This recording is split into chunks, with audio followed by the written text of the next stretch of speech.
Ya, ayo pura-pura ingatnya, jangan terlalu lama. Apa 8 amalan untuk menggapai surga?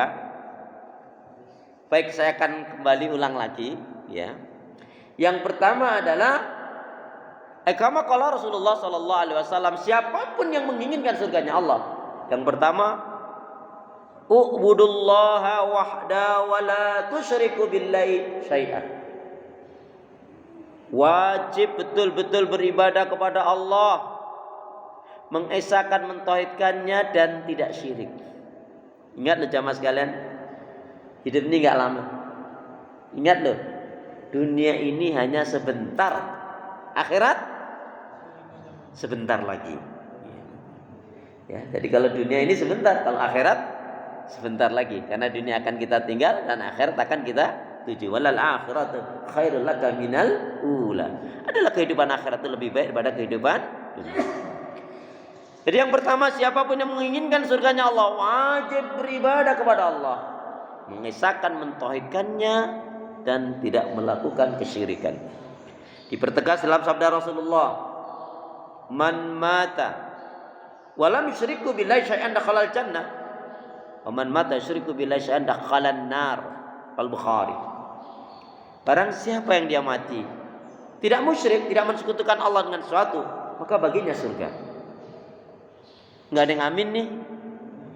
Selama banget sih harus jawaban dulu. Saya ulangi, barang siapa yang dia mati tidak musyrik, tidak mensekutukan Allah, berarti dia mengesahkan, mentauhidkan Allah, maka apa? Maka baginya surga. Amin. Barang siapa yang dia mati musyrik, mensekutukan Allah dengan sesuatu, maka baginya neraka. Nauzubillah min dzalik. Ini sudah kita kaji. Kemudian yang kedua adalah birrul walidain, berbakti kepada orang tua. Ridallah fi ridal walidain wa suhtullah fi suhtil walidain. Keridhaan Allah terletak pada ridhanya orang tua, murkanya Allah pun terletak pada murkanya orang tua. Siapa yang berani mengatakan jika Sayyidina Uwais Al-Qarni itu bukan waliullah? Ternyata untuk menjadi waliullah itu enggak harus dia itu durian nabi, enggak harus dia itu kiai, ustadz, habib, enggak. Contohnya adalah Uwais Al-Qarni. Amalan yang sangat utama adalah yaitu baktinya beliau kepada orang tua. Ketika Rasulullah menyatakan sebelum wafat, wahai Umar, memang dalam satu ayat itu jelaskan, wahai Umar, jika aku nanti sudah meninggal, jika engkau bertemu dengan seorang pemuda yang namanya Uwais Al-Qarni, maka mintalah kamu didoakan olehnya. Hanya itu pesan Rasulullah. Rasulullah nggak pernah ketemu. Orang ini juga tidak pernah ketemu. Tetapi apa yang terjadi? Ini namanya nubuah. Setelah Rasulullah wafat, dicari-carilah. Setiap kafilah yang datang dengan dagangannya itu, setiap ada anak muda ditanya siapa. Baru ketemu setelah 2 tahun dari wafatnya Rasulullah Sallallahu Alaihi Wasallam. Ya. Singkatnya kan, Uwais Al-Qarni ini rindu sekali, pingin banget ketemu dengan Rasul. Tetapi apa? Ketika ke Madinah, Rasulullah nggak ada. Dia setelah berat meninggalkan ibunya, karena ibunya ini sakit. Ya, minta keridhoannya. Kalau ibu mengizinkan, saya ya akan berangkat ke Madinah, ingin bertemu dengan Rasulullah. Tapi kalau ibu tidak mengizinkan, ya, saya sudah siapkan ya perbekalan sampai beberapa waktu untuk itu. Pergilah nak. Kalau ibu ridho, aku berangkat. Karena ridallah fi ridal walidain wa suhtullah fi suhtul walidain. Ya nak berangkat. Tapi sampai Madinah, singkatnya kan Rasulullah nggak ada. Rasul lagi berjihad. Allah alam dalam perang jihad apa waktu itu. Sehingga balik lagi. Nah, saudara seiman, jadi amal baktinya utamanya Uwais Al-Qarni adalah sangat baktinya kepada orang tua. Bahkan ada yang mengatakan saking ingin membahagiakan orang tuanya, karena orang tuanya ingin haji, itu mulai dari beli cempe, anak kambing, terus ya dia potong, dia gendong, sampai ke bukit turun naik turun sampai akhirnya kambing, terus akhirnya anak sapi. Ya. Karena dia nggak mampu secara fisik secara harta nggak mampu. Sampai entah berapa tahun sehingga dia kuat ngangkat anak sapi. Yang itu lebih berat tentunya dari ibunya. Orang-orang, ngapain kamu ini, kurang kerjaan kamu? Pagi sore gotongin anak sapi. Ya nggak apa-apa, saya mau kok. Kenapa? Toh ini menyehatkan saya dan insya Allah ada nilai kebaikannya di sisi Allah. Dia tidak mengatakan kalau itu untuk sebagai ya karena nggak punya unta, nggak punya kuda. Ya. Singkatnya ketika ibundanya ya ingin haji digendong loh. Ya, dari Madinah ke Makkah. Madinah Makkah itu nggak jauh sih Pak, sekitar 380 kilo. Ya, nggak jauh sih. Sekitar Jakarta Pekalongan atau Jakarta Semarang lah. Tapi dengan senang hatinya Masya Allah diringankan oleh Allah Subhanahu Wa Taala. Ya, itu amalannya yang utama birrul walidain. Maka ketika ada seorang anak, ya bapaknya ketika sepuh, ya mohon maaf sampai bapaknya saking sakitnya ini kemana-mana tidak bisa, akhirnya sampai ke kamar mandi pun dituntun. Sampai seperti dia masih kecil tuh, mohon maaf, dicebokin, dibersihkan, dimandikan, karena memang keadaan ayahnya nggak mampu. Akhirnya nyeletuklah anaknya mengatakan, ayah rasanya aku sudah berbakti belum ayah menurut ayah? Karena aku sudah ngobatin ayah, ya ayah ke kamar mandi, ayah mau mandi, aku lakukan itu. Belum nak. Kok belum ayah? Dulu ayah membesarkan kamu agar kamu bisa hidup bahagia, bisa kamu sekolah, biar kamu bisa berpendidikan, biar kamu bisa memberikan manfaat yang banyak untuk dirimu dan orang lain. Sedangkan kamu sekarang ini ngopenin aku karena kamu menghantarkan aku untuk mati toh. Ya enggak Pak kira-kira? Nah, anaknya menangis, ya. Jadi kita tuh sama orang tua jangan hitung-hitungan. Ingat, siapa anak yang diberi kemudahan, kelapangan, rezeki, kekayaan, kecukupan yang sangat melimpah, dalam urusan dunia dimampukan oleh Allah, dia melupakan kebaikan orang tuanya. Yang pertama, sholatnya, ibadahnya, puasanya gak akan diterima oleh Allah Subhanahu Wa Taala. Yang kedua, akan dicabut keberkahan hidup dan ketenangan hidup. Ada saja masalah, punya duit habis, punya ini itu, ada masalah dengan keluarganya, ada masalah dengan anaknya, ada masalah dengan bisnisnya, ada masalah dengan kehidupannya, ada masalah dengan fisiknya. Karena dicabut oleh Allah keberkahan hidup dan ketenangan hidup. Na'udzubillah min dzalik. Kemudian dia akan susah dalam sakaratul mautnya. Na'udzubillah min dzalik. Dan yang keempat apa? Na'udzubillah min dzalik, dia akan mendapatkan azab kubur. Makanya lihat, kita perhatikan betul firman Allah Subhanahu wa taala dalam surat Al-Isra, surat yang ke-17 ayat yang ke-23 24. A'udzu billahi minasyaitonir rajim. Wa qadha rabbuka 'alla ta'budu illa iyyahu wa bil walidaini ihsana. Allah perintahkan, wajibkan kepada manusia untuk beribadah kepada Allah, mengesahkan, mentauhidkannya, tidak melakukan kesyirikan. Kemudian apa? Selanjutnya Allah sandingkan perintahnya Allah apa? Dan berbakti kepada kedua orang tua. Ridallah biridal walidain, maksudullah bisutil walidain. Ini juga sudah kita kaji sebelumnya. Dan yang ketiga, amalan untuk menggapai surga yang ketiga adalah yaitu iqamatis shalah, mendirikan salat. Mohon maaf jamaah sekalian, saya mau bertanya pada panjenengan, tolong sebutkan 4 indikasi sholat yang benar. Bagi jamaah yang bisa menjawab dengan benar nih, hadiahnya umrah bayar sendiri. Saya itu kok seneng loh Pak, kalau ada yang ngongkosin bayarin saya umrah, saya seneng banget loh Pak, mau saya.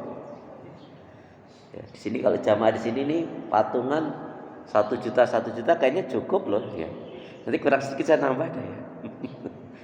Enggak rumor ini serius loh Pak ini. Baik. Mungkin ada yang mau kasih jawaban indikasi sholat yang benar.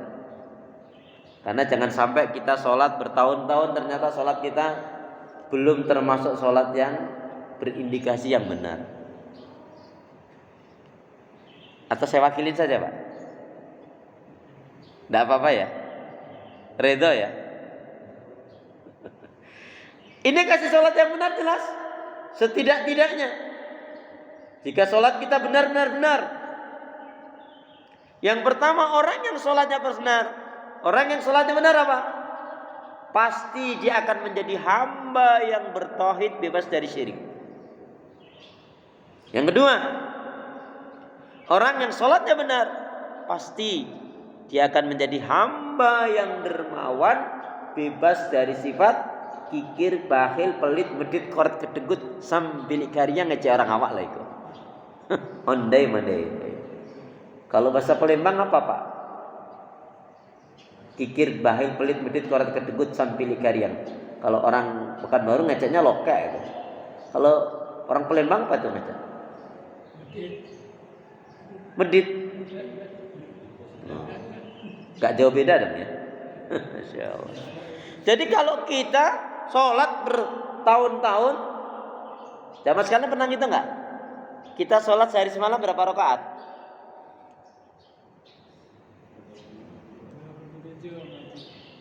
Duhanya pakai yang 4 aja deh. Atau duhanya pakai yang 2 aja deh. Kalau kita pakai duhanya yang 2 berarti kita setiap hari itu sebenarnya kita, jika ini kita sudah jalankan loh, kita sholatnya 42 rakaat.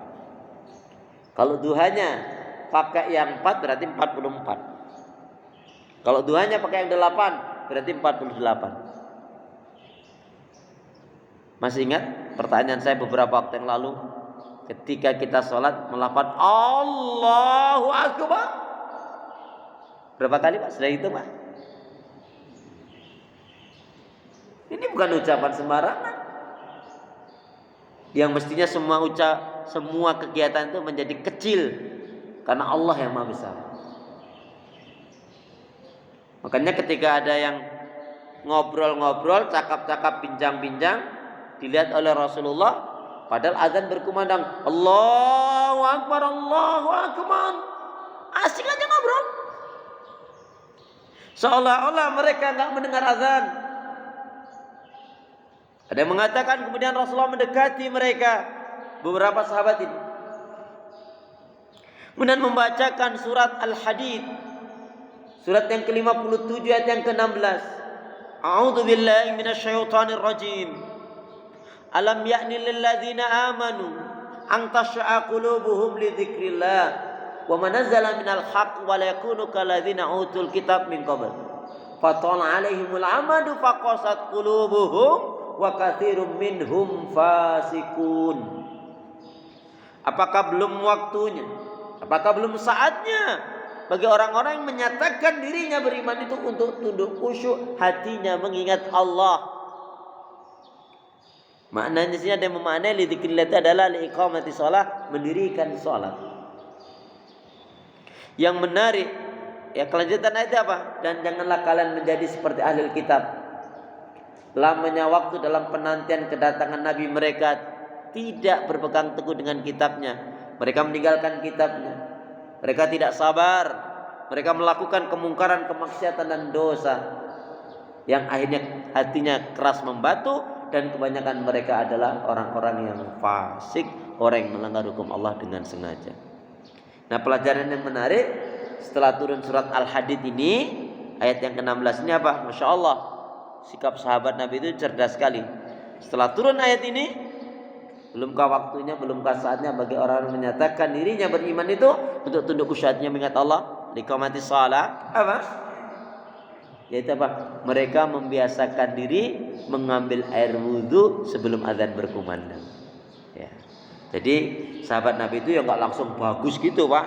Semua ada proses-proses pembinaan, amalan-amalan yang menjadikan mereka terpacu dalam kebaikan. Makanya Pak, berpacu dalam ibadah. Kok melodi ini insyaallah. Baik, kemudian indikasi salat yang benar, satu menjadi hamba yang bertauhid bebas dari syirik, yang kedua menjadi hamba yang dermawan bebas dari sifat kikir, bahil, pelit, medit, korat, kedengkut, sambil karyang. Ingat di dalam surat Hud, ini surat Hud ini kok ibu-ibu hamil nggak ada yang baca surat Hud ya, padahal surat Hud itu kan tentang Nabi Hud, seorang nabi, seorang raja, gagah dan kaya. Ya. Panjenengan ketika istrinya hamil bacanya surat apa? Yusuf. Kenapa yang dibaca surat Yusuf? Kok nggak surat Muhammad? Kan ada surat Muhammad kan Pak? Wa ma arsalnaka ila rahmatan lil alamin wa innaka la'ala khuluqin 'adzim wa innaka la'ala khuluqin 'adzim. Ya, wa ma yantiqu 'anil hawa in huwa illa wahyu yuha.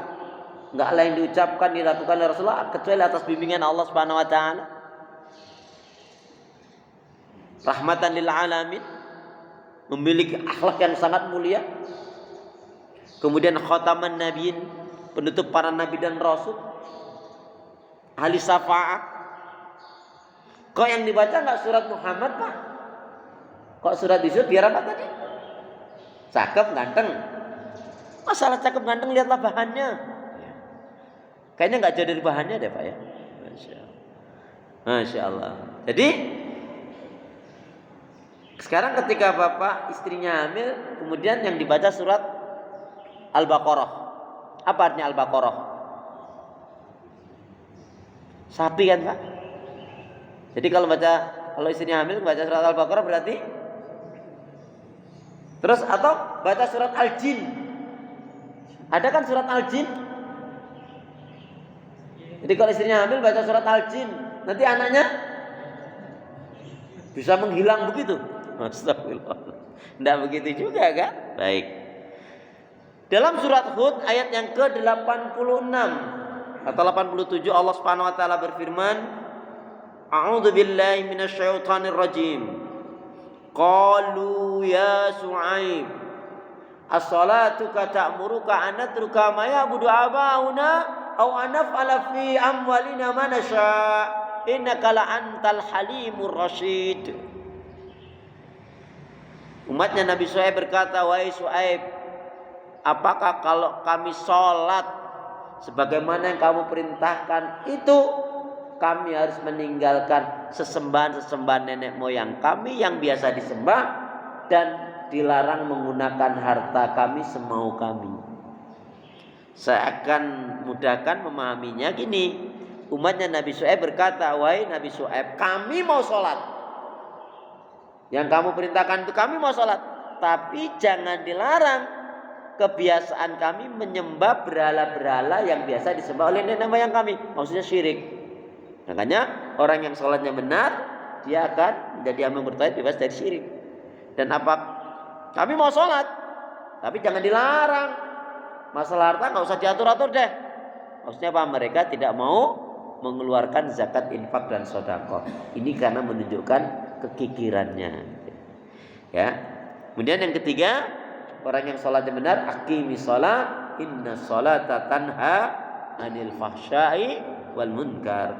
Tegakkanlah sholat, dirikanlah sholat, karena sesungguhnya sholat yang benar dapat mencegah perbuatan keji dan munkar. Baik. Kemudian yang keempat, gantian dong. Tadi indikasi sholat yang benar, satu menjadi hamba yang bertauhid bebas dari syirik, dua menjadi hamba yang dermawan bebas dari sifat kikir, baik, pelit, medit, karat, kedengkut, sambil karyang tadi. Kemudian yang ketiga dapat mencegah perbuatan keji dan munkar. Nah yang keempat gantian dong. Masa aku terus? Ayo pura-pura mikirnya jangan terlalu lama. Pak Kasno boleh? Serahin saya. Sahabat Abu Bakar radhiyallahu anhu ditanya, atau Umar bin Khattab radhiyallahu anhu ditanya, wahai Abu Bakar, wahai Umar, nah macam mana tanda-tanda orang itu sholatnya baik dan benar? Maka dijawab, ini hanya untuk memudahkan bahasa saja. Nah macam mana pula? Cobalah kau tengok Bila akhlak perilakunya baik, elok dan cantik, berarti sholatnya baik dan benar. Tapi bila akhlak perilakunya tak baik, tak elok, tak cantik, buruk, berarti sholatnya belumlah benar. Dan kaitannya dengan akhlak, kama qala Rasulullah sallallahu alaihi wasallam, akmalul mu'minina imanan ahsanuhum khuluqan. Seorang muslim mukmin yang baik sempurna imannya adalah yang paling baik akhlaknya. Dalam sabda jelaskan, barang siapa yang dia tidak memiliki atau belum memiliki sifat lemah lembut, kasih sayang, pemaaf, penyantun, penyabar dan dermawan, maka berarti sebenarnya orang tersebut belumlah diberi kebaikan oleh Allah Subhanahu wa taala, lau kana abidan, meskipun dia ahli ibadah. Saya ulangi, barang siapa yang dia tidak memiliki atau belum memiliki sifat lemah lembut, kasih sayang, pemaaf, penyantun, penyabar dan dermawan, maka berarti sebenarnya orang tersebut belum diberi kebaikan oleh Allah Subhanahu wa taala, lau kana abidan, meskipun dia ahli ibadah. Dan ini tadi kaitannya dengan kemuliaan akhlak seseorang. Qala Rasulullah sallallahu alaihi wasallam, boleh kita baca hadisnya? Bismillahirrahmanirrahim. Qala Rasulullah sallallahu alaihi wasallam, akmalul mu'minina imanan ahsanuhum khuluqan. Akmalul mu'minina imanan ahsanuhum khuluqan. Mukmin yang baik dan sempurna imannya adalah yang paling baik akhlaknya. Ya. Dalam riwayat yang lain apa? Khairukum li ahli, khairukum li ahli, wa ana khairun li ahli. Sebaik-baiknya di antara kalian kaum laki-laki, kaum suami, orang tua adalah yang khairukum li ahli, khairukum li ahli. Sebaik-baiknya di antara kalian suami, orang tua adalah yang paling baik terhadap keluarganya. Sebaik-baiknya di antara kalian kaum laki-laki, kaum suami, orang tua adalah yang paling baik dengan keluarganya. Dan Rasul mengatakan, dan aku adalah contoh yang terbaik itu terhadap keluargaku. Makanya kalau ada seorang laki-laki kok kasar terhadap istrinya, gak baik terhadap anaknya, berarti sebenarnya dia belum diberi kebaikan oleh Allah. Ya. Dan akhlak yang baik itu disukai, dicintai oleh Allah. Bahkan sampai-sampai Nabi menyatakan fi ma'nahu aksaru ma yudkhilul jannah.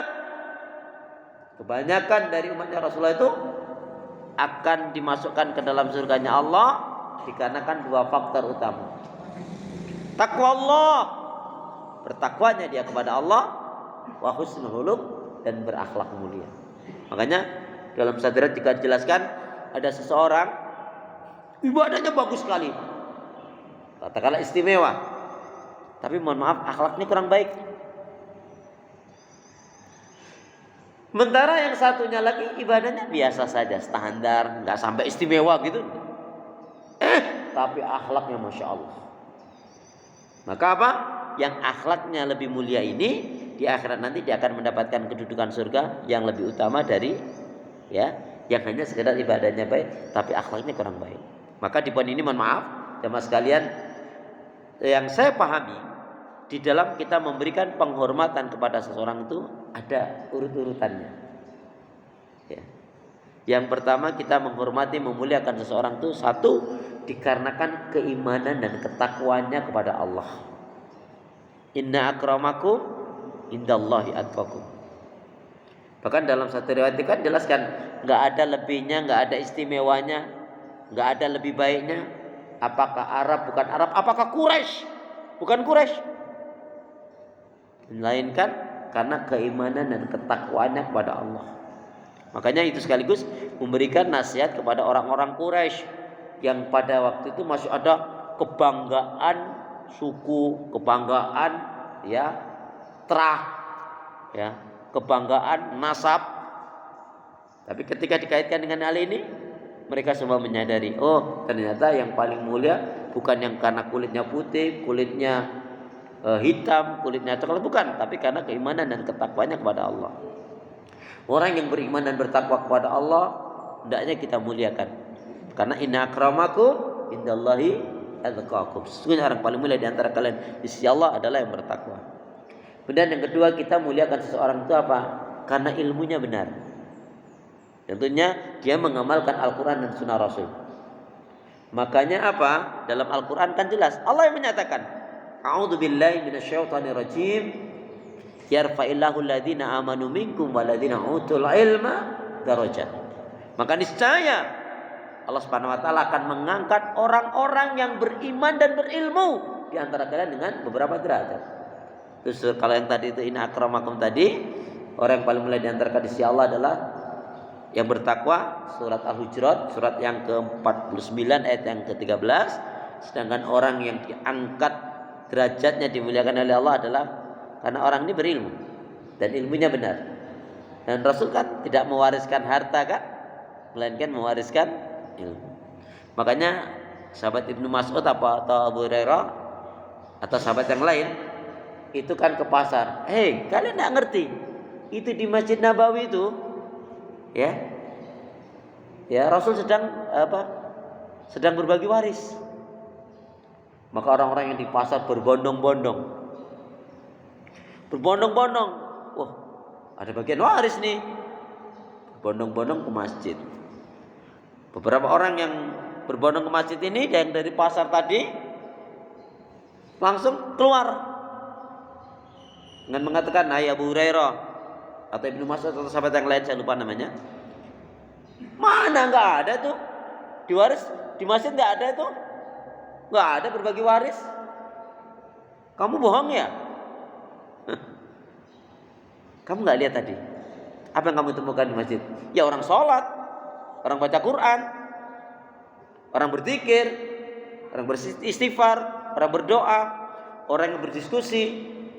Ada di antara sahabat yang lagi mengatur strategi, ada yang bermunajat, ada yang membahas tentang ayat Al-Quran. Itulah yang dimaksudkan warisan yang ditinggalkan oleh Rasulullah. Baru mereka tersadar, oh iya, Rasul itu meninggal tidak mewariskan harta, melainkan itu tadi, ilmu, Quran dan Sunnah. Dan yang ketiga, orang itu kita muliakan karena adab dan akhlaknya.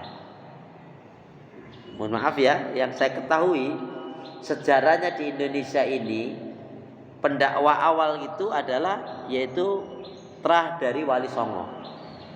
Trah dari Wali Songo itu kan bukan bayangan kita Wali Songo itu orang Jawa, bukan. Ya, dari Palestina, dari Syria, ya. Kemudian dari Irak kan begitu. Dari Yaman tidak ada. Tidak ada dari Yaman. Jadi Wali Songo itu ya orang-orang Arab yang kaya, diberi kelebihan oleh selain kaya, mereka berilmu. Datang ke Indonesia ini ya berdakwah. Maka lihat itu, mereka datang ini dengan adab dan akhlak, tidak menunjukkan aku ini sopo, enggak. Ya, jadi tidak mengedepankan apa? Nasab. Halo, assalamualaikum. Jadi tidak mengedepankan nasab. Aku itu keturunan Nabi loh, enggak. Kalau ditanya ya rentetannya begitu. Mohon maaf ya jamaah sekalian. Saya ini kalau silsilah saya di runtun-runtun itu ketemunya dengan Pangeran Diponegoro. Silsilah saya itu, ya Akhlis Marzuki bin Zajuri Hamid bin Abdul Hamid dan seterusnya. Nanti nyambungnya itu ke Pangeran Diponegoro dari Nabi Adam, Pak. Iya betul loh, dari Nabi Adam itu nyambung saya. Astagfirullahaladzim. Ya, jadi ternyata Wali Songo itu berdakwah apa? Mengedepankan dengan adab dan akhlak, dengan ilmu. Ya ini nggak perlu pamer-pamer. Mestinya orang mengatakan saya ini durian Nabi. Akhlakmu kok kayak gitu? Nabi kayaknya nggak kasar deh. Nabi lembut deh. Nabi santun. Nabi bijak kok. Nabi itu pemaaf kok. Nabi itu nggak pendendam. Nabi itu nggak ngancam-ngancam kok. Ini bawaan saya. Loh. Akhlaknya Nabi memang begitu. Ya. Mestinya dengan menyandang predikat cucu Nabi, keturunan Nabi, menunjukkan akhlak yang baik. Maka celakalah, berdosa besar kalau dia bukan keturunan Nabi tapi menisbahkan kepada keturunan Nabi. Biar dikasihani, biar diperhatikan, atau biar dihormati, atau biar dibantu, biar ditolong, biar dikasih uang atau makanan. Hina sekali. Itu berarti dia li ajli dunia, hanya tujuannya dunia. Iya tak? Kalau dia ngaku keturunan Nabi tapi biar dikasihani, biar dihormati, biar dibantu, biar ditolong, biar dikasih uang, biar dikasih makanan. Na'udzubillah min dzalik. Ini dunia ini. Dan tidak mungkin keturunan Nabi yang sebenarnya akan begitu, tidak mungkin. Mustahil. Ya. Kemudian yang keempat, tadi karena keimanan ketakwaannya, dua karena ilmunya benar sesuai dengan Quran dan Sunnah, mengamalkan Al-Quran dan Sunnah. Dan yang ketiga karena adab dan akhlaknya, akhlak dan adabnya. Dan yang keempat, karena ibadahnya. Itu pun kalau ibadahnya benar loh. Kenapa? Naumul alim, tidurnya orang yang berilmu itu lebih ditakuti, dibenci oleh syaitan ketimbang ibadahnya orang yang bodoh. Ya. Orang yang berilmu itu kalau mau tidur dia pasti wudu. Orang yang berilmu itu, mohon maaf, kalau dia memang betul-betul berilmu, penuntut ilmu yang benar, sebelum tidur dia berwudu, dia pasti baca Quran. Karena dia khawatir jangan-jangan ini adalah malam terakhir aku membaca Al-Quran. Ya. Kemudian dia beristighfar, ya, dia berdoa, mendoakan yang lainnya. Kemudian dalam doa dia minta apa? Ya Allah, bisakan aku bangun jam sekian seakan aku ingin tahajud. Semua orang yang berilmunya benar pasti dia ingin tahajud. Ya, karena malu mengatakan cinta kepada Rasul, belum pantas mengatakan cinta kepada Rasul karena masih jarang sholat malam, sholat tahajud. Kalau belum bisa sholat malam, sholat tahajud dalam satu pekan gimana? Ya paling tidak usahakan dalam satu pekan, tidak usah banyak-banyak, cukup barang 5, 6, 7 kali saja cukup itu. Ya, dalam satu pekan. Tapi intinya malu mengatakan cinta kepada Rasul, belum pantas mengatakan cinta kepada Rasul kalau masih jarang sholat malam, sholat tahajud. Kemudian yang kelima, tadi keempat atau kelima? Iman takwanya. Kemudian karena ilmunya benar, karena adab dan akhlaknya, ya. Kemudian karena ibadahnya. Nah, yang kelima baru karena nasabnya. Nasab nih di nomor 5. Makanya kadang-kadang kita juga salah juga. Itu kiai itu Raden Ajeng itu Ayu itu siapa itu? Nyi Ayu itu Raden itu keturunan Ningrat. Darahnya darah merah, jangan bilang biru. Ya, kan sudah ngerti ya. Kalau jenengan bilang darah biru berarti jenengan mau dibohongin juga itu. Gak mungkin, mana ada orang darahnya biru itu. Malah medeni. Ya, baik. Jadi nasab nggak ada rivalisasi, ya. Privatisasi dari keturunan Nabi apa? Malah Rasul mengatakan apa? Sekiranya Fatimah binti Muhammad mencuri, maka akan aku potong tangannya. Ini kan berarti memang betul-betul Rasul adil. Sebagai uswah hasanah kok. Makanya ya nggak pantas, sangat nggak pantas ngaku keturunan Nabi. Kalau kamu menghormati aku nanti dapat syafaat. Wong kamu sendiri belum tentu dapat syafaat kok. Ya, nah itu kalau urut-urutannya keturunan, imannya bener nggak? Abu Jahal, Abu Lahab itu malah Pak D-nya malah saking mengagungkan itu ada Habib ini, sampai sehari bermi'raj 70 kali kepada Allah. Isra Mi'raj itu adalah mukjizat. Mukjizat itu hanya Nabi. Nabi hanya sekali kok. Ini ada orang bermi'raj bisa ketemu dengan Allah 70 kali sehari. Bohongnya banget bohongnya. Ya. Itu bohongnya ketika seperti orang ditanya, percaya enggak? Itu ada gajah naik becak. Apa yang nampak? Bohongnya. Rasul aja cuma sekali. Wah, ini ada lebih. Belum lagi ya, saking rindunya cintanya kepada Nabi sehari bersolawat sampai 10 sampai 100 ribu kali. Maka ketika ziarah ke makam Rasul dia katakan, Rasul, saya sangat ingin cinta pada kamu. Kemudian tangan Rasul keluar dari kuburan. Apa ini? Cerita khurafat gak mutu ini. Bohongnya kelihatan ini. Jadi hal yang seperti ini harus kita tolak. Ya, karena ini tidak benar. Jadi intinya jamaah sekalian, kalau ada satu cerita yang cerita itu lebih dahsyat dari apa yang dialami Nabi, bohong deh. Ya. Yang namanya karomah itu tidak bisa berulang-ulang kali. Contohnya Ali bin Abi Thalib ketika dalam peperangan dengan Romawi. Ya. Itu kesulitan kan? Tapi dengan izin Allah beliau berdoa, kemudian dipukul itu pintu benteng Romawi itu jebol. Ya hanya kali itu aja. Suruh ngulangin lagi tidak bisa. Itu Ali bin Abi Thalib. Ya. Mantunya Rasulullah. Ya, dan memang termasuk ahlul bait. Ya. Jadi jamaah sekalian, kalau ada orang yang saya ini durian Nabi, bersyukur kamu, berarti kamu kalau kamu durian Nabi, tolong dong ajarin sholat yang benar, akhlak yang baik itu gimana, ya. Kemudian, ya, cara memaafkan orang tuh gimana, cara membantu orang tuh gimana. Sekali lagi, kita nggak perlu mempercayai, ya, apalagi dia dengan bangga-bangga membesar-besarkan diri.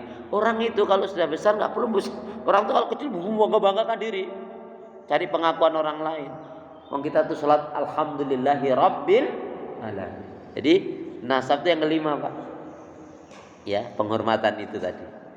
Itu kalau nasabnya baik ya kita hormati. Tapi kalau kelakuannya nggak baik, itu kalau ada Habib, dia nyolong, dia mabuk, dia zina, jangan dimarahin. Kasih beras saja, jangan dikasih uang, nanti dia ngulangin lagi. Apa ini? Berarti membenarkan. Kamu nanti jangan kaget kalau ada yang Habib kok melakukan perbuatan jelek seperti itu. Gak bisa. Nabi mengatakan man ra'a minkum mungkaran falyughayyiru biyadihi fa illam yastati fa bilisani fa illam yastati fa biqalbi wa dzalika ataful iman. Kalau kamu melihat kemungkaran, enggak ada kan? Tapi kalau keturunanku jangan kamu marah, enggak ada itu. Kalau kamu melihat kemungkaran siapa saja, rubah dengan tanganmu. Enggak bisa dengan lidahmu, enggak bisa dengan hatimu. Itu selama-lamanya iman.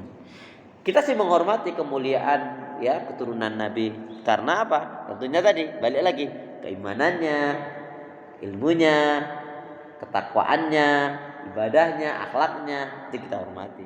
Tapi kalau kelakuannya tidak baik, ya kita harus membenci. Karena apa? Kita harus membenci segala macam kemungkaran, kemaksiatan dan dosa. Baru yang keenam adalah apa? Karena umurnya, Pak. Ya, jadi umur itu kita hormati, ya. Tapi kalau kisahnya menarik itu kan ada yang mengatakan Ali bin Abi Thalib suatu hari kesiangan, yang itu menjadi hukum. Ya, kesiangan sholat subuh. Di depannya ada orang tua. Jalannya mengarah ke masjid. Ali bin Abi Thalib, waduh ini orang tua ini. Wah, kalau aku sampai mendahulunya, nanti kalau dia ada apa-apa, dia terjatuh, dia tergelincir dan apa, berdosalah aku. Maka Ali bin Abi Thalib tidak mendahului si orang tua ini. Ya sudah, kalau jalannya nggak bisa cepat. Ternyata pas di depan masjid si orang tua ini ternyata nggak ke masjid. Ternyata Yahudi. Ali bin Abi Thalib. Nah, ketika Rasulullah ruku, itu ketika mau ngangkat ruku, ya. Jadi ketika Allahu Akbar ini ketika Rasulullah mau mengangkat ditahan oleh malaikat Jibril. Nah, ini mengajarkan kepada kita kita boleh bertasbih sebanyak mungkin. Nah, makanya apa? Ternyata itu menjadi pembelajaran bagi diri kita juga. Jadi kalau kita imamnya, Pak Imam ini Allahu Akbar, rukuk kita dapat Allahu Akbar. Kita cuman Allahu Akbar, Bismillahirrahmanirrahim. Enggak usah menyelesaikan Al-Fatihah kita.